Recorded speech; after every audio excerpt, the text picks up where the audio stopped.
नमस्कार, मैं रीना जायसवाल। आप देख रहे हैं क्लाउन टाइम्स ब्रेकिंग न्यूज की खास खबर। इस वक्त हमारे साथ है रोमा बिल्डर के एमडी और पूर्वांचल रियल एस्टेट एसोसिएशन के अध्यक्ष आकाशदीप गुप्ता जी। गुप्ता जी, क्लाउन टाइम्स में आपका बहुत बहुत स्वागत है। मैं सभी काशी वासियों का जो है यहाँ से नमस्कार करता हूँ और आपके न्यूज़ चैनल जिस तरह से कवर करते हैं और बेबाक चीज़ों को सामने रखते हैं, बड़ा अच्छा लगता है। बताएं रीना जी। गुप्ता जी, प्रधानमंत्री मोदी के स्मार्ट सिटी बनारस में बीते वक्त में आपकी कंपनी के द्वारा कौन से प्रोजेक्ट लॉन्च किए गए हैं और खरीदारों के द्वारा कैसा अनुभव रहा है? देखिए, जिस तरह से विकास बनारस में हुआ है, बनारस में फ्लैटों की सेल बहुत बढ़ चढ़ के हुई है। हमने Roma golf link apartment, Roma का उमानिलियम अपार्टमेंट रामनगर में, बुद्धा हाइट्स और कई सारे प्रोजेक्ट्स लॉन्च किए। और कोविड होने के बावजूद भी जिस तरह से विकास की गंगा बनारस में बही है, उस हिसाब से हम लोग करीब करीब सोल्ड आउट हो गए। हमारे सारे प्रोजेक्ट सोल्ड आउट हो गए। अभी हम 3 नए प्रोजेक्ट्स लेके आ रहे हैं, हरौआ पे, एक अमरा चौराहे के पास और एक शुलटंगेश्वर के पास। तो इन सब चीज़ों को लेते हुए जिस तरह का उत्साह लोगों के प्रति, पूरे देश से लोग जो है बनारस में प्रॉपर्टी खरीदने के लिए इच्छुक हो रहे हैं, तो उसकी तेज़ी सभी को दिख रही है।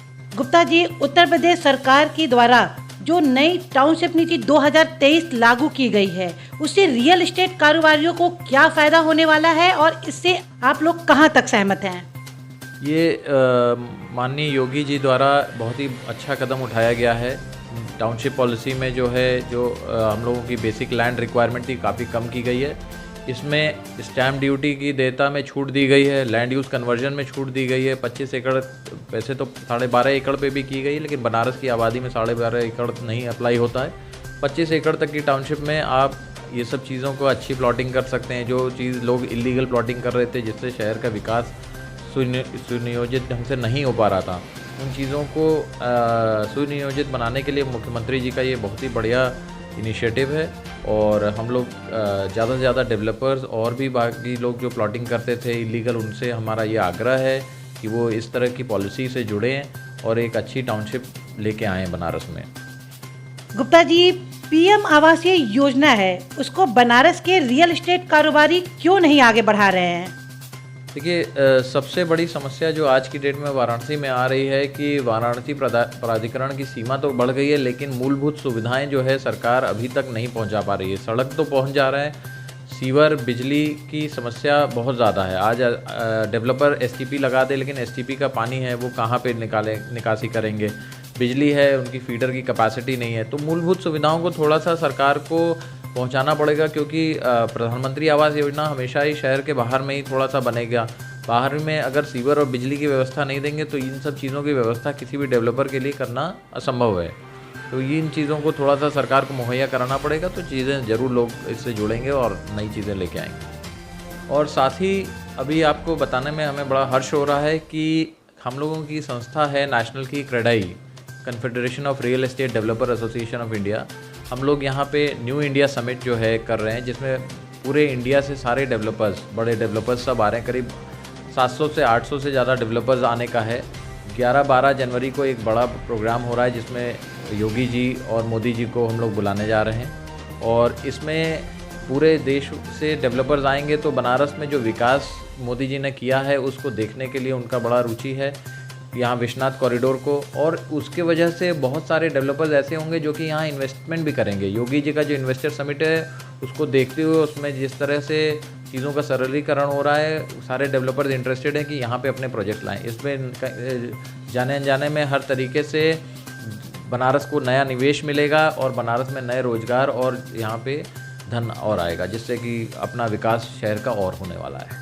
गुप्ता जी, जैसा कि आप एक रियल एस्टेट कारोबारी हैं, तो एक रियल एस्टेट कारोबारी होने के नाते आप सांसद के मोदी और सूबे की योगी से क्या अपेक्षा करते हैं? हमारा बस यही वो है कि जितना ये हम लोगों को सिंगल विंडो क्लियरेंस दें मोदी जी और योगी जी। आज की डेट में 16 से ज़्यादा तरीके की एनओसीज हम लोगों को लेनी पड़ती हैं विकास प्राधिकरण से नक्शा पास कराने में।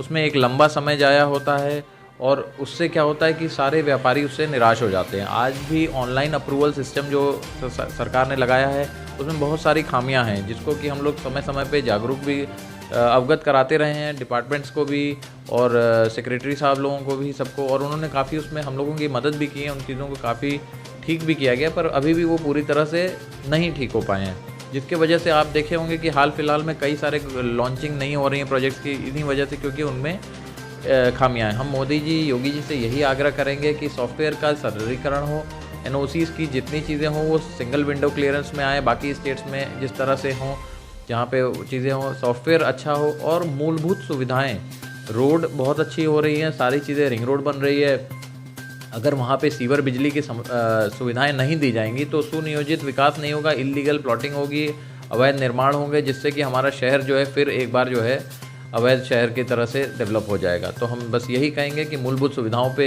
सरकार पूरा ध्यान दे, सड़क बनाने के साथ साथ सीवर और बिजली को पूरी तरीके से साथ में लेके चले। क्लाउन टाइम से बात करने के लिए आपका बहुत बहुत धन्यवाद। बहुत बहुत धन्यवाद। विकास प्राधिकरण से नक्शा पास कराने में उसमें एक लंबा समय जाया होता है और उससे क्या होता है कि सारे व्यापारी उससे निराश हो जाते हैं। आज भी ऑनलाइन अप्रूवल सिस्टम जो सरकार ने लगाया है उसमें बहुत सारी खामियां हैं, जिसको कि हम लोग समय समय पे जागरूक भी अवगत कराते रहे हैं, डिपार्टमेंट्स को भी और सेक्रेटरी साहब लोगों को भी सबको, और उन्होंने काफ़ी उसमें हम लोगों की मदद भी की है, उन चीज़ों को काफ़ी ठीक भी किया गया, पर अभी भी वो पूरी तरह से नहीं ठीक हो पाए हैं, जिसके वजह से आप देखे होंगे कि हाल फिलहाल में कई सारे लॉन्चिंग नहीं हो रही हैं प्रोजेक्ट्स की, इन्हीं वजह से, क्योंकि उनमें खामियां हैं। हम मोदी जी, योगी जी से यही आग्रह करेंगे कि सॉफ्टवेयर का सरलीकरण हो, एनओसीज़ की जितनी चीज़ें हों वो सिंगल विंडो क्लियरेंस में आए, बाकी स्टेट्स में जिस तरह से हों, जहाँ पे चीज़ें हों, सॉफ्टवेयर अच्छा हो और मूलभूत सुविधाएं, रोड बहुत अच्छी हो रही हैं, सारी चीज़ें, रिंग रोड बन रही है, अगर वहाँ पे सीवर बिजली की सुविधाएं नहीं दी जाएंगी तो सुनियोजित विकास नहीं होगा, इल्लीगल प्लॉटिंग होगी, अवैध निर्माण होंगे, जिससे कि हमारा शहर जो है फिर एक बार जो है अवैध शहर की तरह से डेवलप हो जाएगा। तो हम बस यही कहेंगे कि मूलभूत सुविधाओं पे सरकार पूरा ध्यान दे, सड़क बनाने के साथ साथ सीवर और बिजली को पूरी तरीके से साथ में लेके चले। क्लाउन टाइम से बात करने के लिए आपका बहुत बहुत धन्यवाद। बहुत बहुत धन्यवाद। क्लाउन टाइम्स यूट्यूब चैनल की खबरों को आगे भी देखने के लिए चैनल को लाइक करें, सब्सक्राइब करें, बेल आइकन पे प्रेस जरूर करें। क्लाउन टाइम्स की खबरों को फेसबुक पेज पे देखने के लिए पेज को लाइक जरूर करें।